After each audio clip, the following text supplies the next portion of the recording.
Cocktails seem to taste better while on vacation, don't they? Coming up, we're going to show you how to make your favorite cruise ship drink, starting with mine, the tropical margarita. That way you can sip these beverages and reminisce about your most recent cruise whenever the mood strikes. We're here with Sam at the Champs Bar on board the Norwegian Sky. He's known for crafting some of the best cocktails on the ship, and today he's going to share some of his expertise.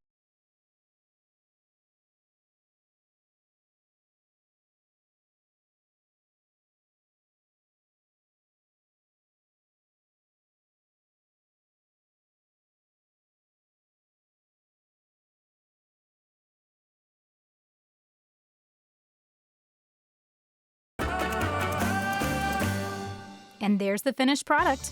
But if you'd rather have someone like Sam make the drinks for you, give your vacation specialist a call today. They'll help you find your next vacation.